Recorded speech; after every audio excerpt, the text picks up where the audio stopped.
할렐루야. 오늘 저는 본 말씀을 근거로 해서 원조 성탄 메시지라는 제목을 가지고 은혜를 나누고자 합니다. 그 세상에는 수많은 소리가 있습니다. 특별히 성탄절은 우리나라뿐만 아니라 전 세계인의 축제죠. 축제이니만큼 성탄 때만 되면은 더 많은 소리를 듣게 됩니다. 백화점이나 마트에서는 크리스마스 세일이라고 해서 물건을 자꾸 사라고 아우성도 치고, 또 강남에 있는 한 의상실에서는 호피코트를 특별 판매하니까 손에 한번 걸쳐놔 보라고 하기도 하고, 젊은 애들은 삼삼오오 짝을 지어서 성탄 전야보다 놀기 좋은 때가 더 어딨냐고 내가 끝내주는데 알아놨다고 하면서 밤새도록 놀자고 속삭이기도 하죠.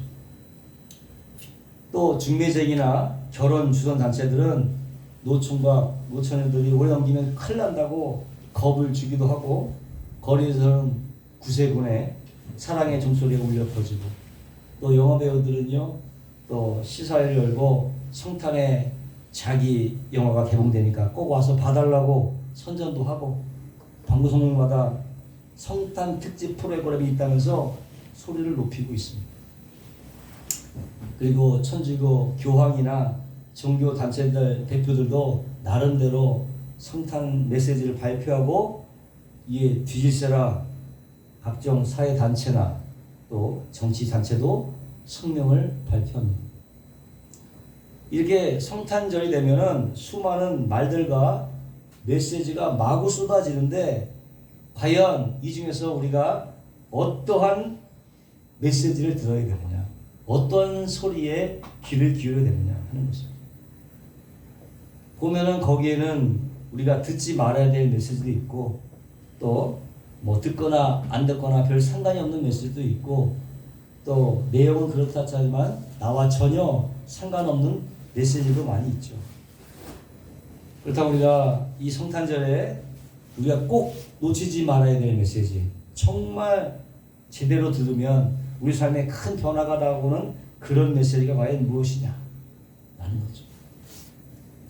요즘 식당마다 원조자를 많이 붙잖아요. 원조 감자탕이다, 원조 국수다, 원조 닭갈비다, 원조자를 많이 붙여요. 그래서 오늘 우리가 읽은 말씀을 통해서 과연 우리가 들어야 되는 원조 성탄 메시지는 과연 무엇이냐 라는 거죠. 원조 성탄 메시지. 그 첫 번째가 바로 은혜의 메시지. 아멘. 은혜의 메시지. 오늘 본문에 보니까 천사 가브리엘이 마리아에게 나타나서 내 몸에서 인류를 구원할 메시아가 날 것이다 이렇게 말을 하죠. 그런데 이 사건이 있기 6개월 전에 이미 이 천사는 엘리사벳, 그러니까는 마리아의 친척이죠. 마리아의 친척이자 마리오보다는 나이가 더 많은 이 엘리사벳에게 나타나서 내게 아들이 있으라고 말했고, 그 말대로 엘리사벳이 임신했어요. 그리고 나서 6개월째 되던 날 이번에는 마리아에 나타나서 이렇게 말하는 거예요. 은혜를 받은 자여 평안할지어다, 주께서 너와 함께 하시도다. 천사가 나타나요. 마리아가 깜짝 놀라서 이게 도대체 무슨 말씀인가? 그래서 천사가 들어가면서 다시 말합니다. 마리아여 무서워 말라, 너가 하나님께 은혜를 얻었느니라.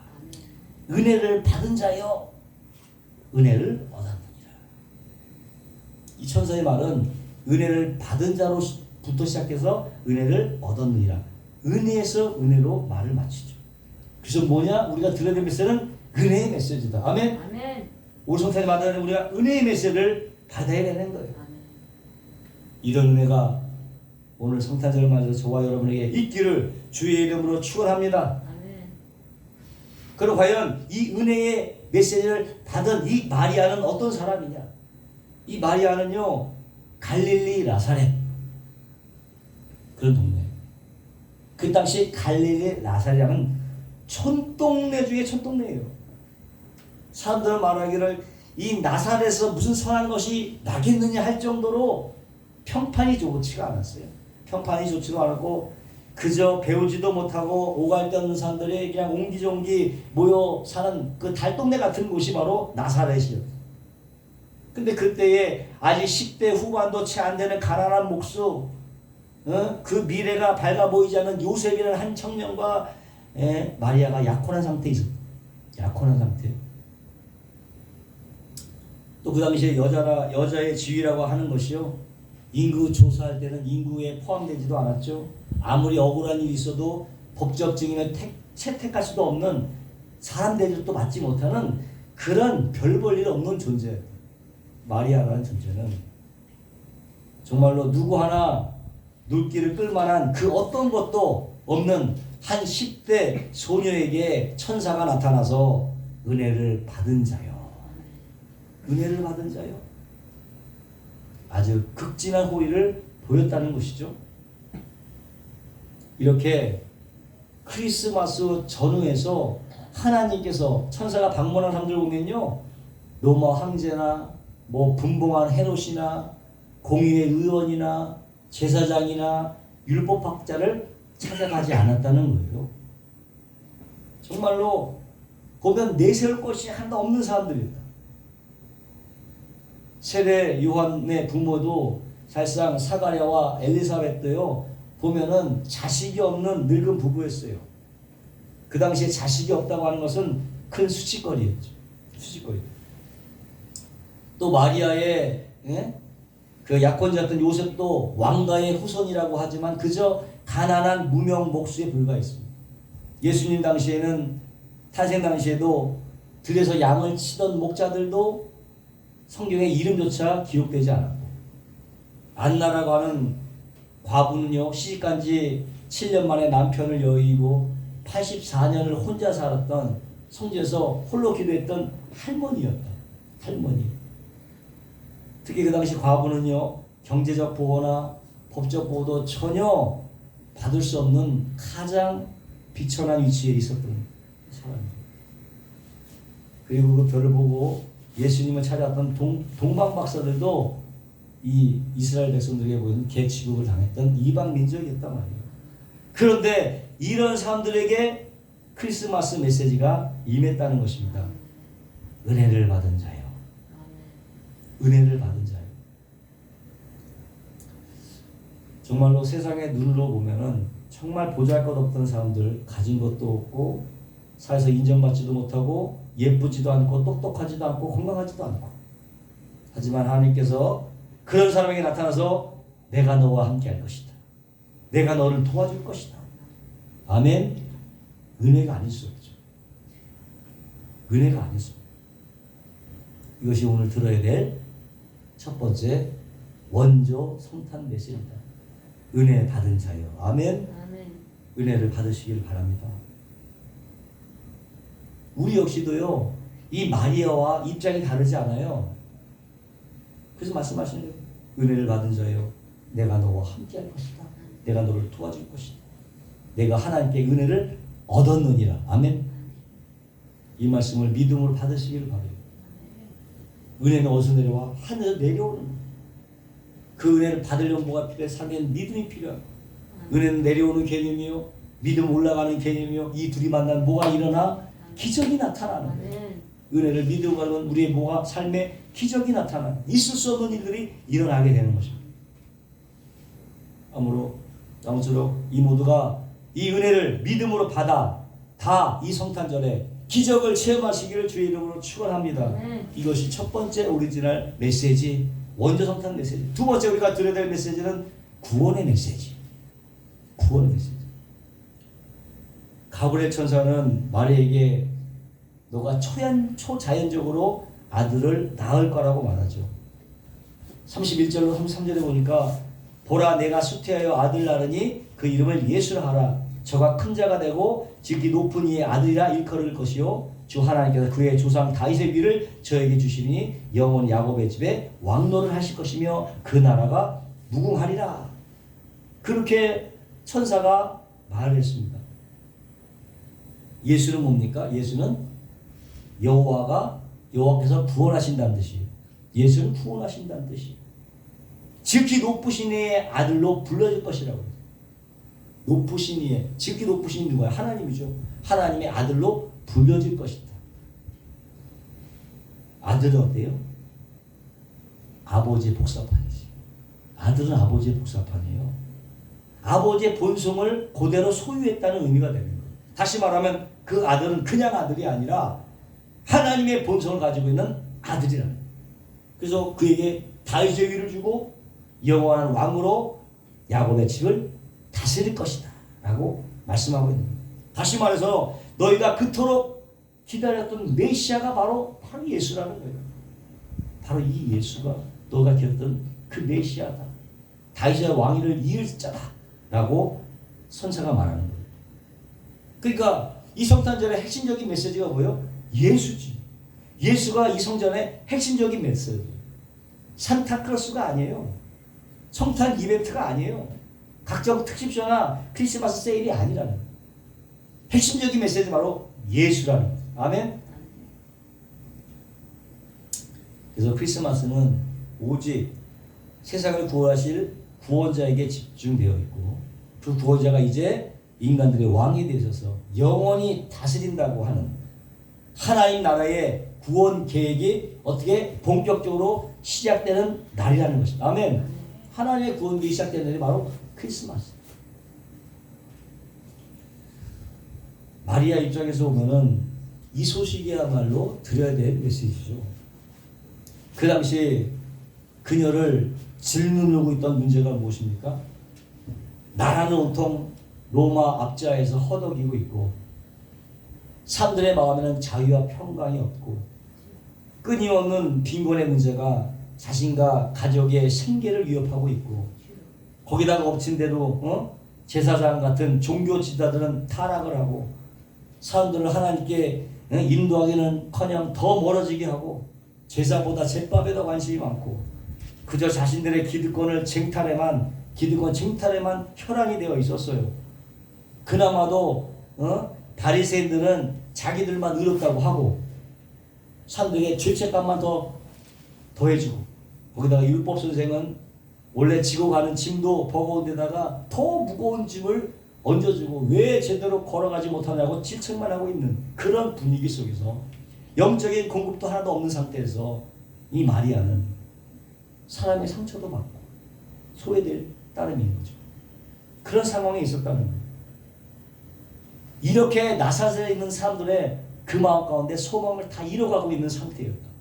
그 이때 예수님이 그 상황에서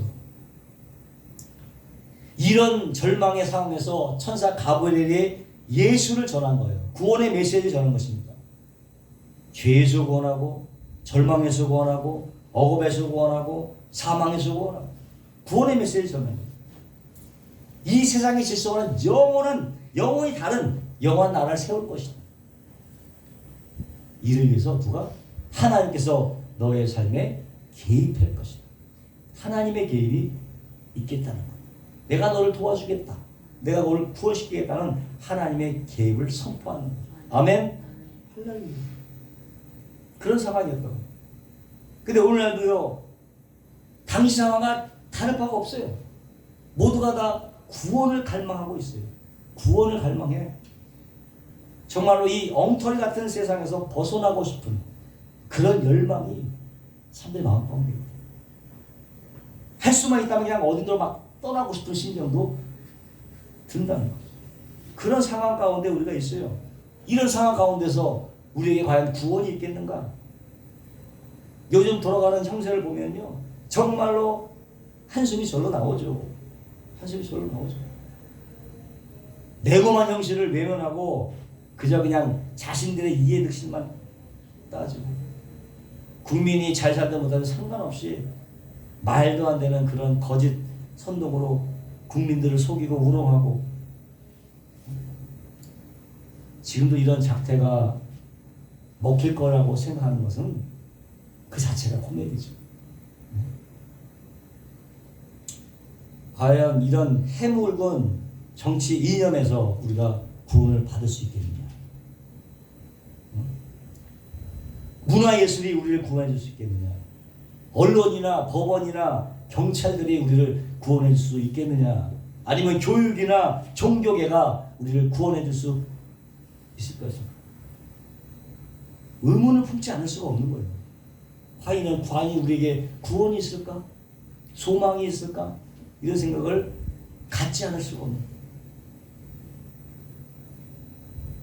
사무엘 베케트의 대표자 고도를 기다리며, 여기서 보면요, 정말로 무의미한 일생을 반복하면서 부질없는 대사, 쓸데없는 대사와 행동을 주고받는 두 주인공 고고와 디디가 나와요. 어쩌면 우리 인류를 그대로 표현해주는 것 같아요. 인류 전체의 역사를 똑같은 일만 벌어지는 거예요. 그들은 어떻게 결코 오지 않을 고도를 계속 기다리는 거야. 내일 오겠지. 아무 쓸데없는 얘기하다가 엉뚱한 소리 주고받다가 아마 내일도 오겠지. 또 기다리고 있는 거야.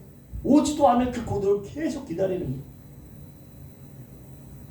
우리 역시도 이 두 주인공처럼 기다리지만은 이 구원자가 우리에게 결코 올 것 같은 느낌이 없어. 구원자가 이렇게 올 것입니다. 때문에 우리가 이 크리스마스에 반드시 들어야 될 메시지는 예수는 구원하신다. 아멘. 아멘. 예수께서 구원하신다. 믿으시기를 주의 이름으로 축원합니다. 세 번째 들어야 될 메시지는 능력의 메시지예요. 34절에 보니까 천사가 말하기를 너에게서 세상을 구원할 예수가 나겠다 하니 마리아는 내가 사는 일을 알지 못하니 어찌 이런 일이 있습니까? 자기가 처녀인데 어떻게 이런 일이 가능하냐고 묻는 거죠. 상식적으로 지극히 당연한 말이죠. 누가 그녀의 말을 탓하겠어요? 왜 대꾸하냐고? 그렇게 말을 못하는 거예요. 그때 가브리엘이 성령이 내게 임하시고, 누가? 성령이 내게 임하시고 지극히 높으신 이의 능력, 지극히 하나님의 능력이죠. 지극히 높으신 이의 능력이 너를 덮으시리니 이러므로 나실 바 거룩한 자는 하나님의 아들이라 일컬으리라. 보라, 내 친족 엘리사벳도 늙어서 아들을 배었느니라. 본래 수태하지 못한다 하던 이가 이미 6달이 되었나니 대저 하나님의 말씀은 능치 못함이 없는, 능치 못하심이 없다. 그래서요, 우리 생각으로 못한다고 하나님의 능력을 배제하면 안 돼. 하나님의 능력을 제한하면 안 되는 거예요. 우리 손은 할 수 없지만 누구나 할 수 있다? 하나님은 할 수 있다. 성령이 임하시면 할 수 있다. 성령이 임하면 할 수 있다. 하나님의 능력이 임하면 할 수 있고, 하나님 말씀이 임하시면 할 수 있는 것이다. 아멘. 우리는 못해. 하지만 하나님 할 수 있어. 사실 우리 주위나 자신을 바라보면 절망뿐입니다. 모든 게 다 불가능해 보여요. 불가능하게 보여. 세상은 고사하고 내 자신조차 바꿀 힘이 없어. 능력이 없어. 그러니 나를 보고도 절망하고 세상을 보고도 절망하고, 처녀가 아이를 낳지 못하듯이 우리 역시도 능력이 없는 거예요. 그래서 어떻게? 우리는 능력을 갈망하는 거죠. 능력이 없기 때문에 능력을 갈망하는 거예요. 2002년도 한일 월드컵 때 광고 문구가 있었잖아요. 히딩크 당신의 능력을 보여주세요. 히딩크 당신의 능력을 보여주세요. 이것이 수많은 사람들이 외침처럼 들렸어. 능력을 보여달라고. 이 세상 많은 사람들이 이런 능력에 굶주려 있다. 능력이 왜 람보나 슈퍼맨 시리즈나 미션 임파서블이나 어벤져스 같은 영화가 나오고 히트를 칩니까? 자신의 무능력을 절감하는 사람들이 영화에서나마 카타르시스를, 그 능력을 맛보고 카타르시스를 느꼈기 때문에 히트가 있는 거예요. 히트라는 거예요. 근데 그 영화 속의 주인공은 뭐야? 실제 인물이 아니야. 실제 인물이 아니야. 그래서 나름대로 능력을 키워보려고 여러 기술도 배우고 책도 읽어보고 자기 개발서도 열심히 읽어보고 하지만은 여전히 자신의 무능과 한계를 극복하기가 어렵다. 아무리 노력을 해보려도 극복이 안 되는 거예요. 그럼 이런 능력을 과연 어디서 얻겠느냐? 지극히 큰 능력이 임해야 돼요. 성령이 임해야 돼요. 아멘. 하늘에서 와야 되는 것입니다. 아멘. 하늘의 능력을 더 입고. 그런데 요즘은 이 성령의 능력도 약화가 되는 것 같아. 예? 아쉽게도 약화가 되고 있는 것 같아요. 순복음에서도 약화가 되고 있는 것 같아요.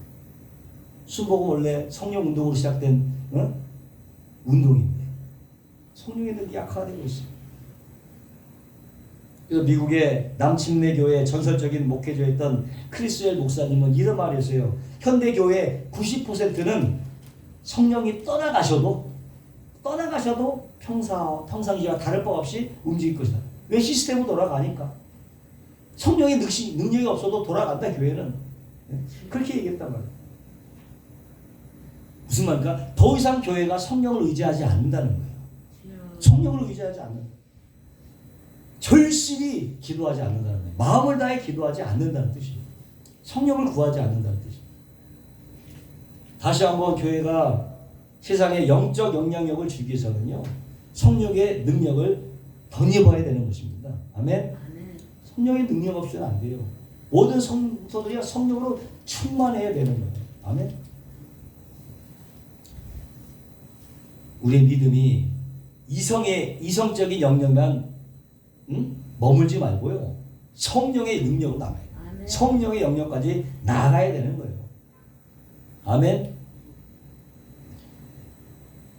그리고 나의 불신앙과 그 알량한 지식을 가지고 하나님의 능력, 성령의 능력을 제한하지 마시기 바랍니다. 하나님의 말씀으로 성령의 능력이 임하시면 뭐가 없다? 능치 못할 일이 없다. 아멘. 이것이 우리가 들어야 될 메시지. 성령님이 임하시면 못할 것이 없다. 할 수 있거든이 무엇이냐? 믿는 자에게 능치 못함이 없느니라. 아멘. 능치 못함이 없느니라.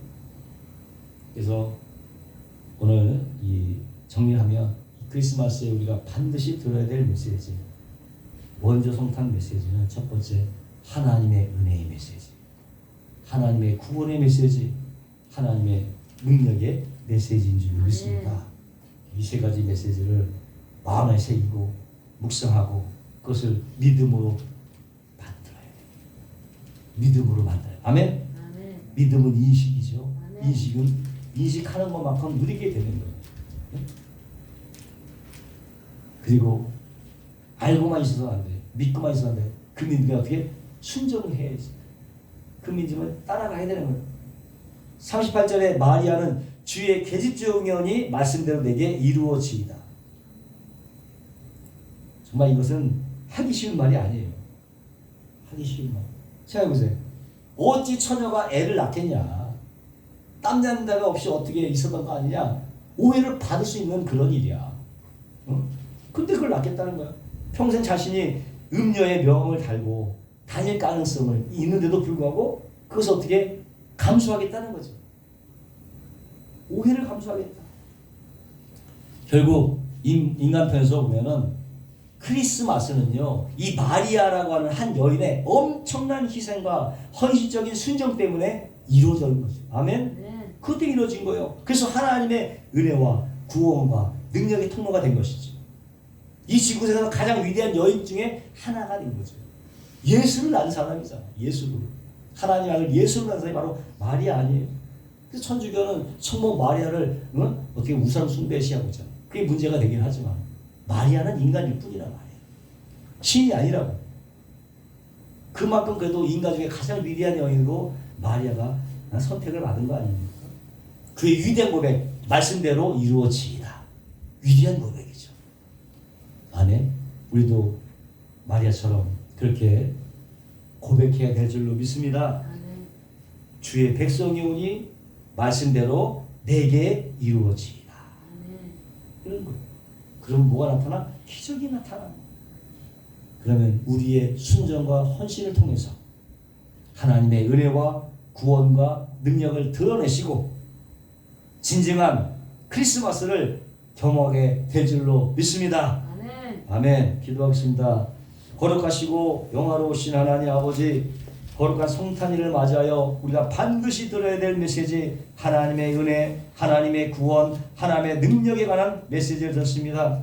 이 메시지를 듣는 것을 그치지 않고 그 메시지에 순종함으로 우리 삶에 기적을 창출하고 모든 이에게 크리스마스의 진정한 의미를 전하게 하여 주시옵소서. 예수님의 이름으로 축복하고 기도하옵나이다. 아멘.